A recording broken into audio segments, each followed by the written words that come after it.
నమస్తే, నా పేరు ప్రశాంతి. వై న్యూస్ కు స్వాగతం. The news sponsored by Vaira family restaurant, national highway, Tetagunta. నోరూరించే వంటకాలు, అసలైన మసాలా దమ్ముతో అదిరిపోయే నాన్ వెజ్ రుచులు మీకోసం.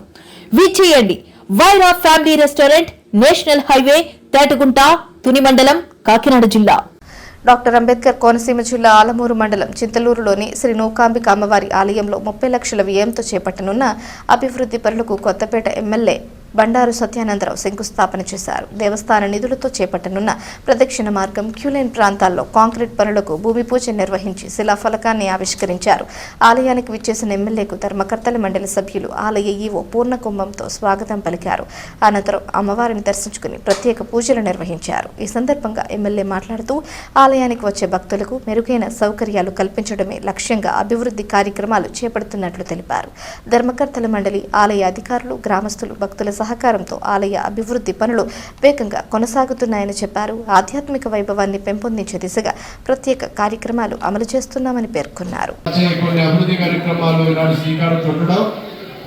చాలా సంతోషంగా ఉంది. ఇక్కడే ఒక ప్లాట్ఫామ్ అంతా సిమెంట్ ప్లాట్ఫామ్ తయారు చేసి గ్రానైట్ వేయడానికి గారు అవతల సిమెంట్ ప్లాట్ఫామ్ చేసి లోపలేమో ఫ్లేమ్డ్ గ్రానైట్ చుట్టూ రెండు శ్రీనివాస రెడ్డి గారు సుమారు అవసరం అన్ని కూడా చేసుకోవడం జరుగుతుంది. దాంతోపాటు అవతల షెడ్యూల్లో ప్రతి శుక్రవారం మన అన్నదానం స్టార్ట్ చేయడానికి అమావాస్య రోజున, అదేవిధంగా శుక్రవారం రోజున అన్నదానం కార్యక్రమం కూడా ఇక్కడ శ్రీకారం చుడుతున్నారు. ప్రతి శుక్రవారం ఇక్కడ అన్నదానం మొదలవుతుంది. అదేవిధంగా అమావాస్య రోజున కూడా అన్నదానం చేయడం జరుగుతుంది. ఇది మనం కొత్తగా ఇప్పుడు ప్రారంభిస్తున్నాం. వారి పేరు మీదుగా చేయడం జరుగుతుంది, లేదంటే దేవస్థానం నిధులు వెచ్చించడం జరుగుతుంది. భక్తులు కూడా బాగా సహకరిస్తున్నారు. ఆలయ అభివృద్ధికి చాలా కార్యక్రమాల్లో దాతలు ముందుకు వస్తున్నారు.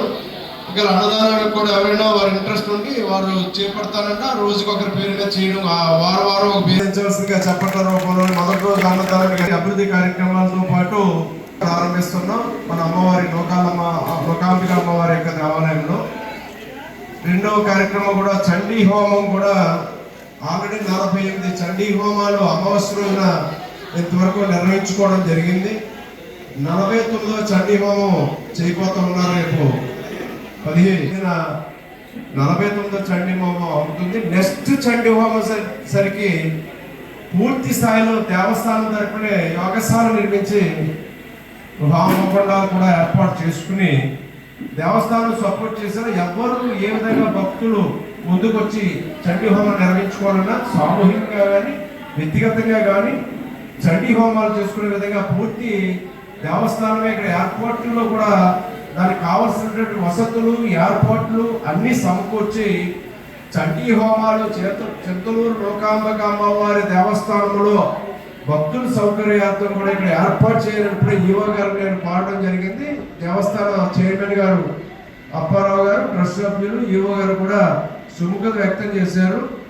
ఈ యొక్క 50వ చండీ హోమం నుంచి దేవస్థానం తరపున ఏర్పాట్లతో ఇక్కడ చండీ హోమ కార్యక్రమం దిగ్విజయంగా మొదలు పెట్టాలని కోరుతా ఉన్నాను. దానికి కూడా వారికి అభినందనలు తెలియజేస్తా ఉన్నాను.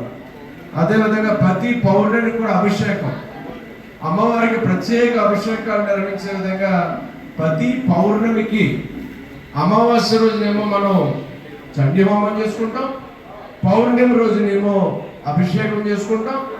ప్రతి శుక్రవారం ఏమో అన్నదానం, అమావాస్య రోజున అన్నదానం జరుపుకుంటామని తెలియజేసుకుంటూ దేవస్థానం అమ్మవారి యొక్క కరుణ కటాక్షాలతోటి భక్తులు కూడా తరలి వచ్చి అమ్మవారిని దర్శించుకుని అది పునీతులై తరిస్తా ఉన్నారు.